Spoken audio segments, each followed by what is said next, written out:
ஆமென். ஹல்லேலூயா.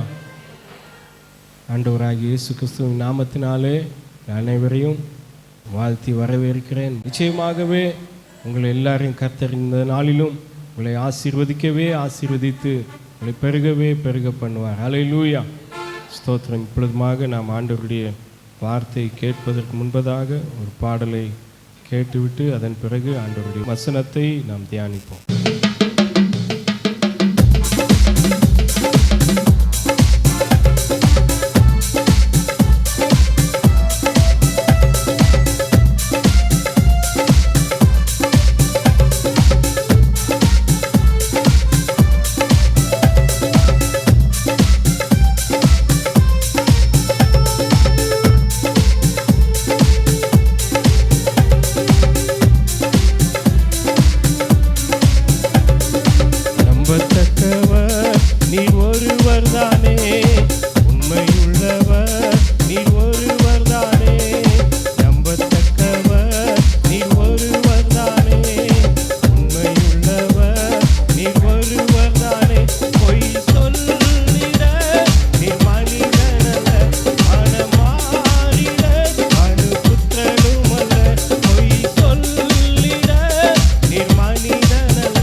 ஆராதிக்கிற கர்த்தர் அவர் சர்வ வல்லமை உள்ள தேவனாய் இருக்கிறார். அல்லேலூயா.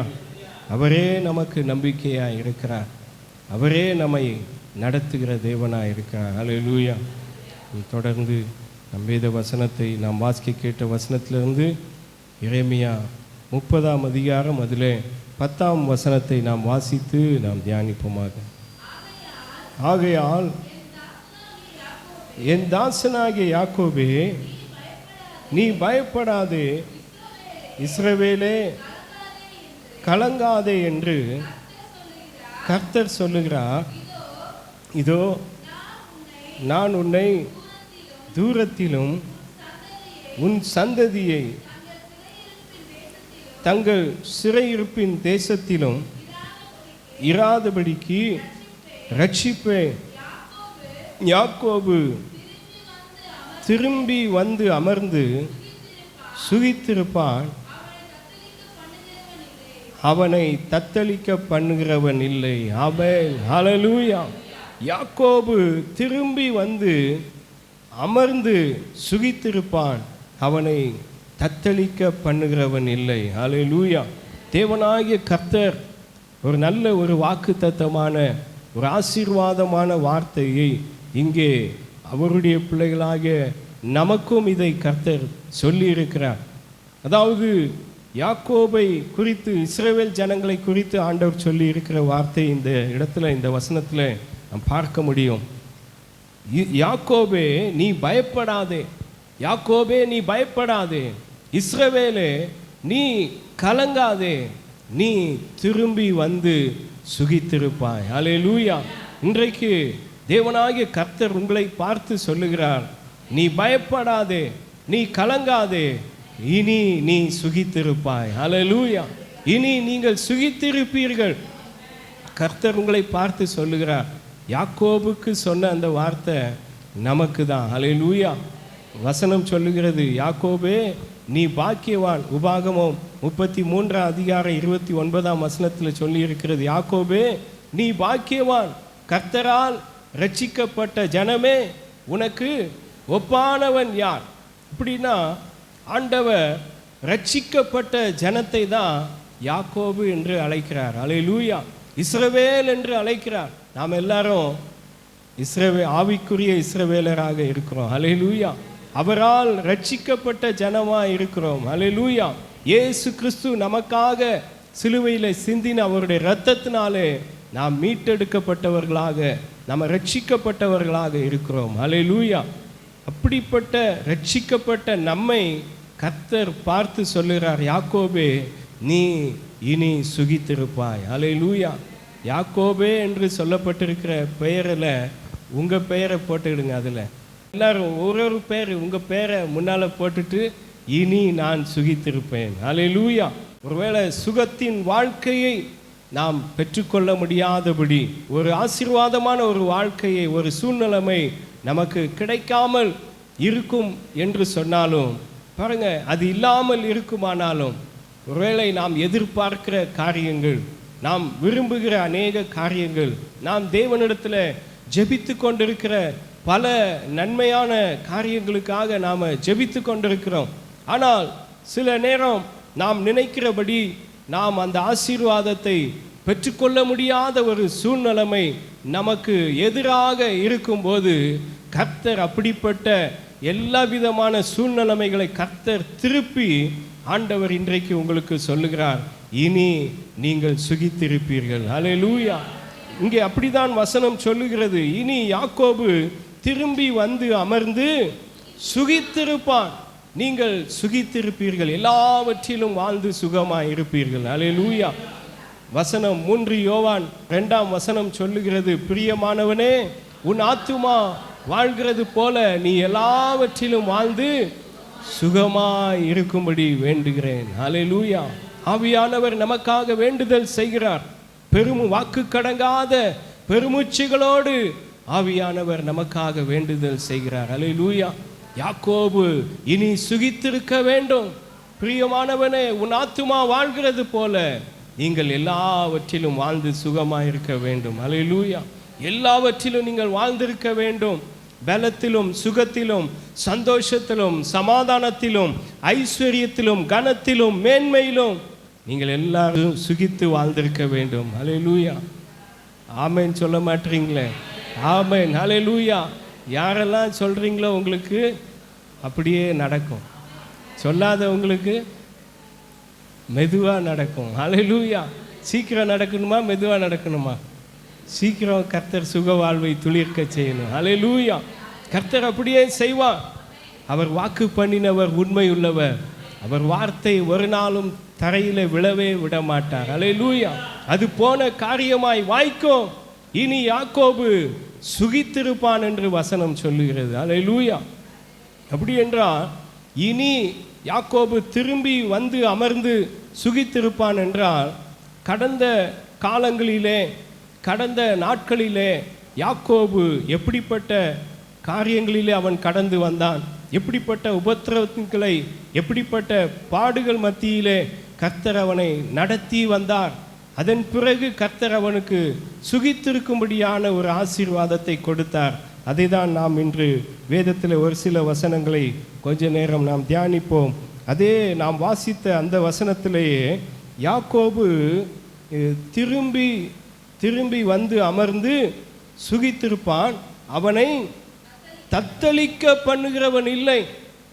உங்கள் தத்தளிப்பின் காலம் முடிந்து இனி நீங்கள் சுகித்திருப்பீர்கள். ஹல்லேலூயா. உங்கள் தத்தளிப்பின் காலம் முடிந்து விடுகிறது. இன்றைக்கே ஆண்டவர் செய்ய போகிறார். ஹல்லேலூயா. நீங்க விசுவாசித்தீங்கன்னா தேவனுடைய மகிமை காண்பீர்கள். ஹல்லேலூயா. எந்த காரியத்தை குறித்து, எந்த சூழ்நிலைமை குறித்து நீங்கள் தத்தளித்து கொண்டிருக்கிறீர்கள், கர்த்தர் அந்த தத்தளிப்புக்கு ஒரு முடிவு காலத்தை கர்த்தர் வைக்கிறார். ஹல்லேலூயா. தத்தளிப்பின் காலம் முடிந்து கர்த்தர் சுகித்து இனி நீங்கள் சுகித்திருக்கும்படியான காலங்களை காண செய்வார். ஹல்லேலூயா. கர்த்தர் அப்படிப்பட்ட மகிமையான காரியங்களை செய்வார். பாருங்க, யாக்கோபு அவன் தத்தளித்தவனாய் காணப்பட்டான். தன்னுடைய பெற்றோரால் அவன் அனுப்பப்படுகிறான். அதாவது யாக்கோபுடைய சகோதரன் ஏசா யாக்கோபின் மேல் கோபம் கொண்டு இவன் எல்லாவற்றையும் ஏமாற்றி இவன் குடும்பத்தில் எல்லாவற்றையும் பெற்றுக்கொண்டானே, இவனை நாம் விடக்கூடாது, இவனை அழிச்சிடணும், முடிச்சிடணும் அப்படின்னு சொல்லி கோபத்தோடு வருகிறான். ஆனால் அந்த பெற்றோர், யாக்கோபுடைய பெற்றோர் ஈசாக்கு ரெபெக்காளுக்கு என்ன செய்வதென்று தெரியல. அவங்க யாக்கோபை அனுப்பி விடுறாங்க. நீ போய் லாபான் வீட்டில், மாமா வீட்டில் நீ போய் தங்கிரு அப்படின்னு சொல்லி அனுப்பும்போது யாக்கோபு அவன் பயந்து கொண்டு போகிறான். அவன் தனிமையாய் போகிறான். தனிமையாய் போகும்போது பெத்தேல் என்கிற ஒரு இடம் வரும்போது ராத்திரி ஆயிடுது. அவன் தத்தளித்து கொண்டிருக்கான். எங்கே போகிறது, என்ன செய்வது என்று தெரியாமல் அவன் தனிமையிலே அவன் தத்தளித்து கொண்டிருக்கிற ஒரு சூழ்நிலைமை. ஹல்லேலூயா.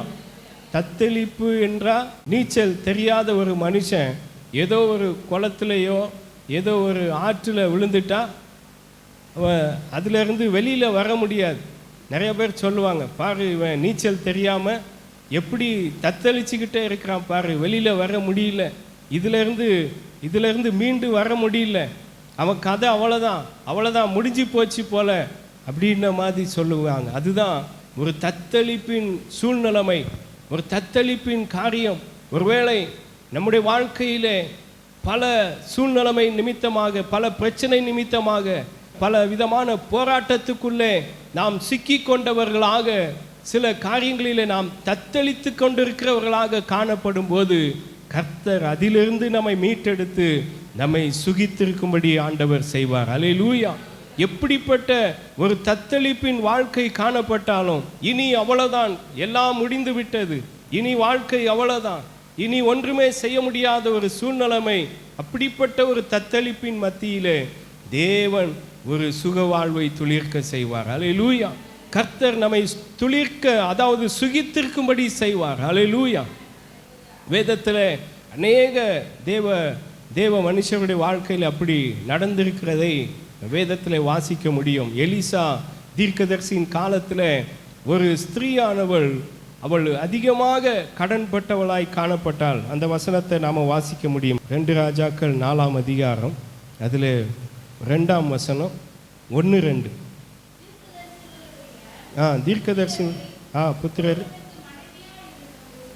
ஒருவனுக்கு மனைவியாக இருந்த ஒரு ஸ்திரீ எலிசாவை பார்த்து, உமது அடியானாகிய என் புருஷன் இறந்து போனான், உமது அடியான்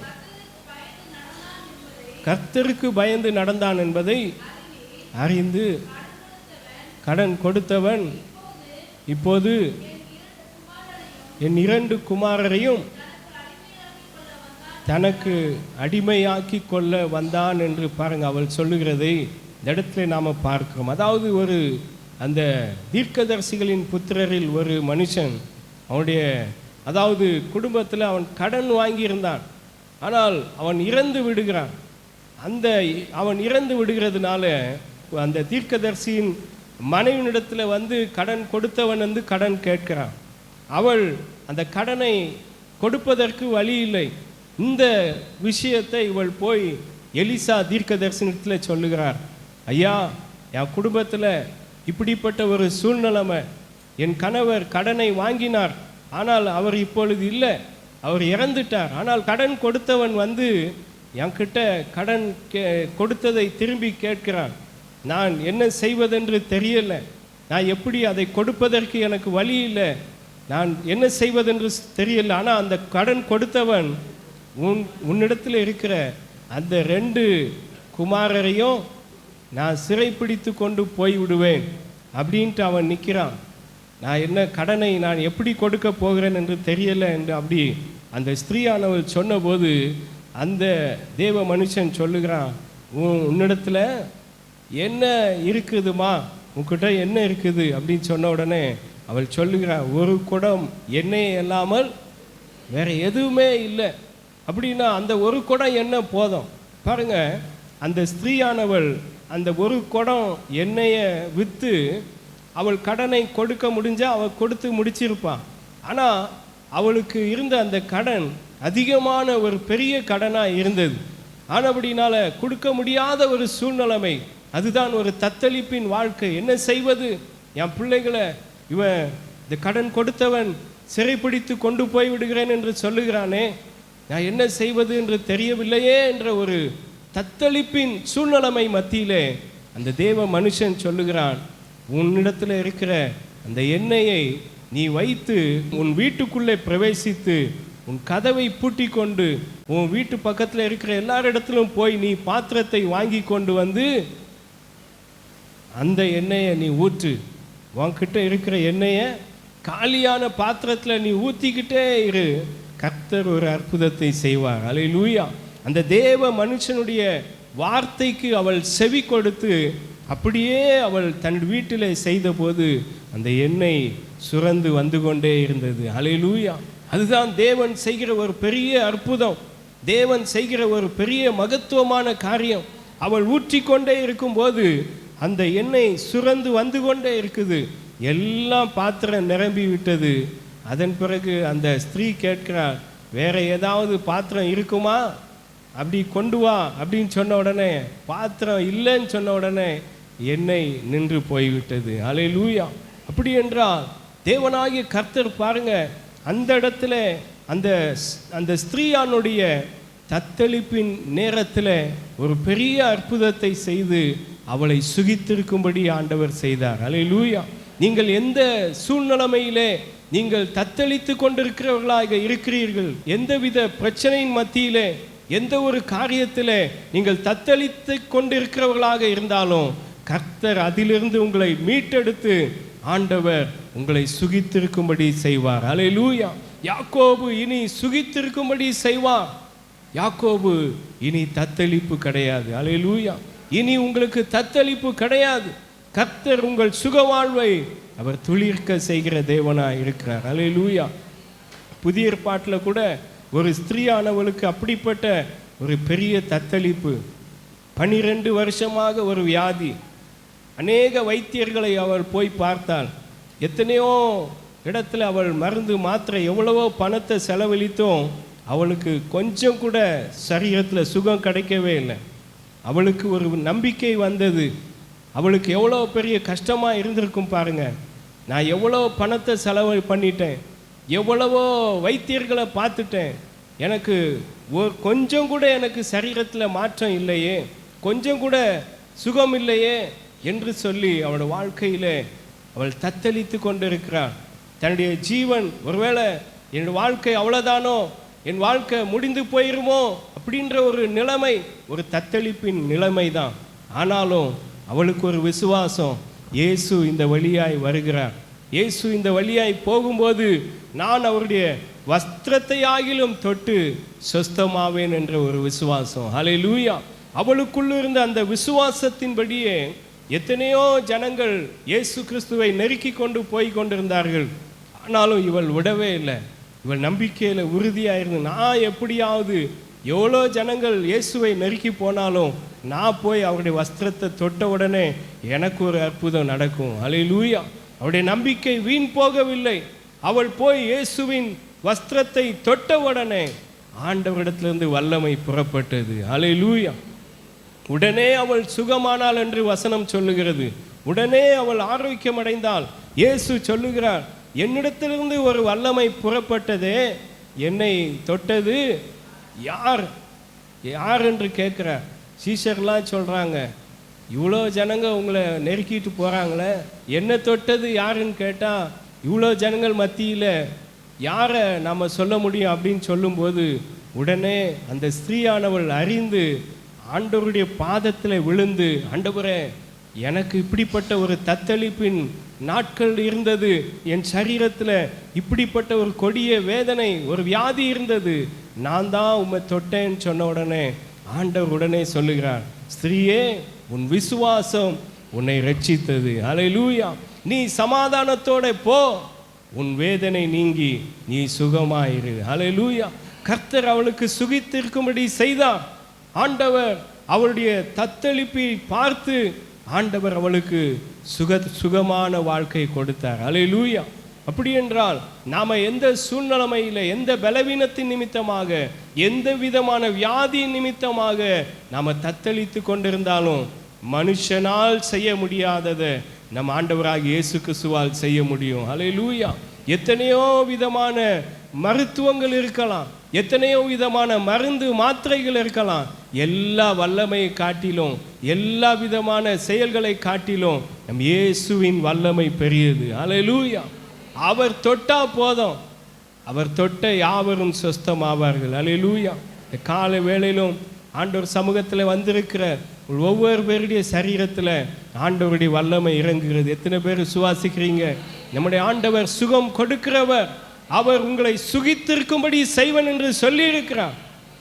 என்ன வியாதியாக இருந்தாலும், என்ன பலவீனமாய், எந்த சுகவீனமாக இருந்தாலும் நம் தேவனால் எல்லாவற்றையும் செய்ய முடியும். ஹல்லேலூயா! அவர் உங்களை சுகித்திருக்க பண்ணுவார். ஹல்லேலூயா!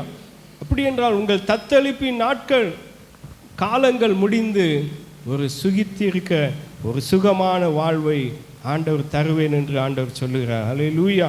அது மாத்திரமல்ல, இரண்டாவதாக யாக்கோபுக்கு எப்படிப்பட்ட நாட்கள் முடிந்து போகிறது என்று வேதத்தில் வாசிக்கும் போது எரேமியா அதே அதிகாரத்தில் 7ஆம் வசனம் சொல்லுகிறது, ஐயோ, அந்த நாள் பெரியது, அதை போலத்த நாள் இல்லை, அது யாக்கோபுக்கு இக்கட்டு காலம், ஆனாலும் அவன் அதற்கு நீங்களாக்கி ரட்சிக்கப்படுவான். ஹல்லேலூயா! பாருங்க, இது யாக்கோபுக்கு ஒரு இக்கட்டு காலம். ஹல்லேலூயா! முதலாவது நான் சொன்னேன், யாக்கோபுக்கு தத்தளிப்பின் காலம் முடிந்து அவன் இனி சுகித்திருப்பான். ஹல்லேலூயா! இரண்டாவது, இது ஒரு இக்கட்டின் காலம். யாக்கோபுக்கு ஒரு இக்கட்டான நிலைமை தான். பாருங்க, அவன் தன் சகோதரனால் துரத்தப்பட்டு போகும்போது ஒரு இக்கட்டான சூழ்நிலைமை தான். மனுஷரால் பாருங்க பல இக்கட்டான சூழ்நிலைமைகள். வசனம் சொல்லுகிறது, இக்கட்டில் உதவி செய்யும் மனுஷனுடைய உதவி விருதா. இக்கட்டான சூழ்நிலைமையிலே, நெருக்கடியான சூழ்நிலைமையிலே மனுஷனுடைய உதவி விருதாவாக போய்விடும். ஆனால் நம் தேவன் நமக்கு சுகித்திருக்கும்படியான ஒரு அற்புதத்தை செய்வார். ஹல்லேலூயா! யாக்கோபுக்கு ஒரு இக்கட்டான நிலைமை. எல்லா மனுஷராலும் அவன் துரத்தப்படுகிறான், எல்லா மனுஷராலும் அவன் அற்பமாக எண்ணப்படுகிறான், புறக்கணிக்கப்படுகிறான். பாருங்க, சகோதரன் அவனை துரத்தி கொண்டு போகும்போதும் ஒரு இக்கட்டான நிலைமையில தான் அவன் போகிறான். அவனுக்கு ஒரு இக்கட்டான காலம். சரி, லாபான் வீட்டில் போய் அங்கேயாவது நாம் சுகமாக சந்தோஷமாக இருப்போம்னு பார்த்தா அங்கேயும் பல ஏமாற்றங்கள், பல சோதனைகள், உபத்திரவங்கள் வந்தது. அவனுக்கு 10 முறை சம்பளத்தை மாற்றினாங்களாம். 10 முறை சம்பளம் மாற்றினாங்க. எவ்வளவு பகல் என்றும் பாராமல், இரவென்றும் பாராமல் அவன் ஆடுகளை மேய்க்கிற வேலை தான். எவ்வளோ வேலை செஞ்சாலும் அவன் மேலே, அந்த லாபானுக்கும் அவனுடைய குமாரர், அவனுடைய குடும்பத்தில் எல்லாருக்கும் ஒரு தவறான கண்ணோட்டம். யார் மேலே? பரவாயில்ல, எல்லாம் கவனமாக கேட்குறீங்க. அல்லேலூயா, ஸ்தோத்திரம். யாக்கோபின் மேலே அவனை வேறு விதமாக பார்த்தாங்க. அவனுக்கு ஒரு இக்கட்டான ஒரு சூழ்நிலைமை. ஆனாலும் அவன் பெத்தேலிலே கர்த்தர் அவனுக்கு தரிசனமான இடத்துல கர்த்தர் அவனுக்கு சொல்லியிருந்தார், நான் உன்னை ஆசீர்வதித்து பூமியின் தூளத்தனையாக உன்னை பெருக பண்ணுவேன். நீ போகிற இடத்திலெல்லாம் உன்னை காத்து இந்த தேசத்துக்கு நான் உன்னை திரும்பி வர பண்ணுவேன். நான் உனக்கு சொன்னதை செய்யும் அளவும் உன்னை கைவிடவே மாட்டேன். அல்லேலூயா. கர்த்தர் சொன்ன வார்த்தையின்படியே அவன் அந்த இடத்துல 20 வருஷம் ஒரு இக்கட்டான சூழ்நிலைமையிலே, இக்கட்டின் காலத்தில் அவன் கடந்து போய் கொண்டிருக்கும் போது கர்த்தர் அவனுக்கு சொல்லுகிறார், யாக்கோபே, நீ திரும்பி போ, உன் தேசத்துக்கு நீ திரும்பி போ என்று சொன்ன உடனே அவன் திரும்பி வருகிறான். வரும்போது ஏசா அவனுக்கு விரோதமாக அவன் நிற்கிறான். ஏசா நிற்கிறான். 20 வருஷம் கோபம் அவனுக்கு தனியவே இல்லை. யாக்கோபு குடும்பத்தோடு வருகிறான். நாம் அவனை முடிச்சிடணும், அவனை அழிச்சிடணும் அப்படின்னு சொல்லி அவன் கோபத்தோடு நிற்கும்போது யாக்கோபு தேவ சமூகத்தில் அவன் காத்திருந்து ஜெபிக்கிறான். யாப்போக்கு என்ற நதிக்கரையிலே அவன் ராத்திரி முழுதும் ஜெபிக்கிறான். ஆண்டவர் சமூகத்தில், கர்த்தாவே, எனக்கு இப்படி ஒரு இக்கட்டான நிலைமை இருக்கிறதே, என் சகோதரன் என்னை பகைத்து என்னை அழித்து விட வேண்டும் என்று வருகிறான். கர்த்தாவே, நீர் எனக்கு நன்மை செய்ய வேண்டும், நீர் என்னை ஆசீர்வதித்தால் ஒழிய நான் உம்மை போக விட மாட்டேன் என்று சொல்லி ஆண்டவர் சமூகத்தில் அவன் ஜெபித்து கொண்டே இருக்கிறான். ராத்திரி முழுவதும் ஜெபித்த போது கர்த்தர் அவனை அந்த இடத்துல ஆசீர்வதித்தார். அல்லேலூயா. கர்த்தர் அவன் ஜெபத்துக்கு பதிலை கொடுத்தார். அதன் பிறகு பாருங்க, யாக்கோபுக்கு ஒரு சுகித்திருக்கிறதான ஒரு வாழ்வு. அல்லேலூயா. அவன் இக்கட்டு காலத்திலிருந்து ஒரு விடுதலை வந்தது. அவன் இக்கட்டான சூழ்நிலைமையிலே கர்த்தர் அவனை விடுவித்தார். கர்த்தர் அவனுடைய சகோதரன் ஏசாவோடு கூட ஒரு சமாதானம் உண்டாகும்படியாக அற்புதத்தை செய்தார். அல்லேலூயா. அவன் தத்தளிப்பின் நாட்கள் முடிந்தது, இக்கட்டின் நாட்களும் முடிந்தது. அல்லேலூயா. மூன்றாவதாக யாக்கோபு எதை கடந்து வந்தான் என்றால் சிறையிருப்பின் நாட்களை கடந்து வந்தான். அல்லேலூயா. அதே 8ஆம் வசனம் சொல்லுகிறது, அந்நாளில் நான் அவன் நுகத்தை உன் கழுத்தின் மேல் இராதபடிக்கு உடைத்து உன் கட்டுகளை அறுப்பேன் என்று சேனைகளின் கர்த்தர் சொல்லுகிறார்.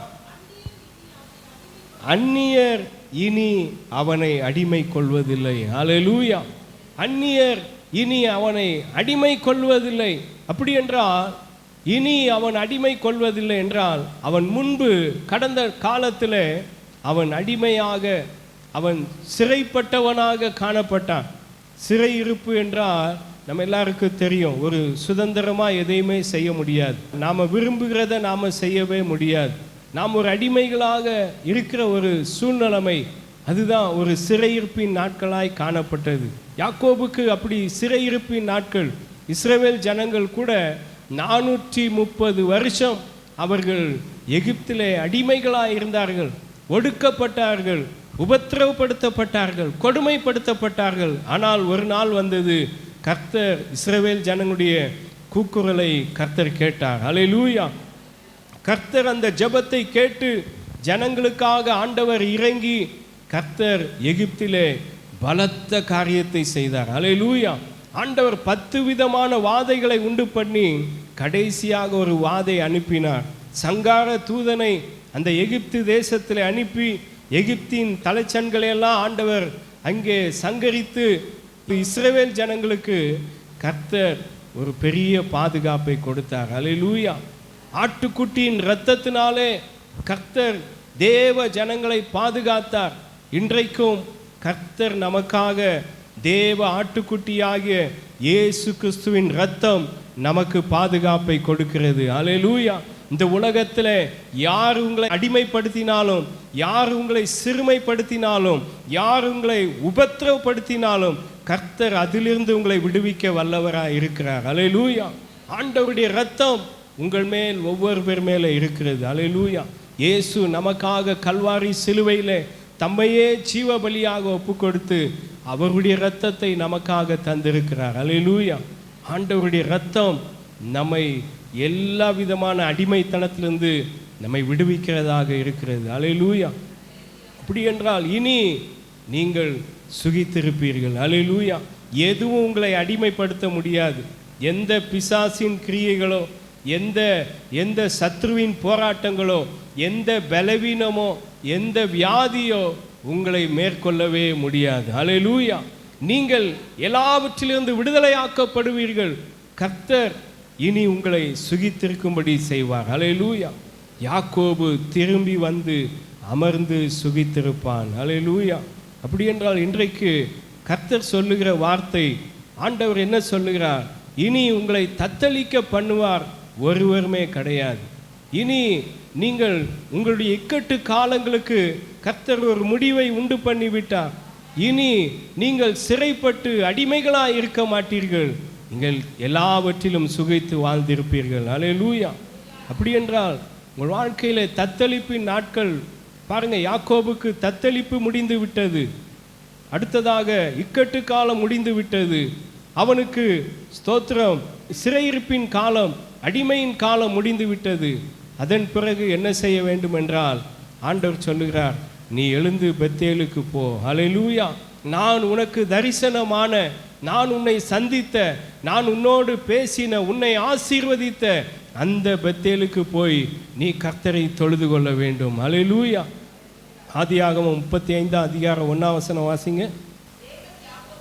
தேவன் யாக்கோபை நோக்கி, நீ எழுந்து நீ பெத்தேலுக்கு போய் அங்கே குடியிருந்து நீ உன் சகோதரராகிய ஏசாவின் முகத்துக்கு விலகி ஓடி போகிற போது உனக்கு தரிசனமான தேவனுக்கு அங்கே ஒரு பலிபீடத்தை உண்டாக்கு. அல்லேலூயா. உனக்கு தரிசனமான அந்த பெத்தேலுக்கு நீ போ. அப்படி என்றால் இந்த சபையாகிய பெத்தேலுக்கு நீங்கள் ஆண்டவர் சமூகத்தில் வந்து கர்த்தரை ஆராதிக்கணும். அல்லேலூயா. தத்தளிப்பின் நாட்களை கர்த்தர் முடிய பண்ணுவார். உங்கள் இக்கட்டின் காலத்தை கர்த்தர் முடிய பண்ணுவார். உங்கள் அடிமைத்தனத்தின் வாழ்க்கையை கர்த்தர் ஒரு முடிவுக்கு உண்டாக்கி நீங்கள் சுகித்திருக்கும்படி செய்வார். அல்லேலூயா. ஆண்டவர் சமூகத்தில் வந்து அப்படி ஆராதிக்கும் போது இனி சுகித்திருப்பீர்கள் என்று கர்த்தர் சொல்லுகிறார். அல்லேலூயா.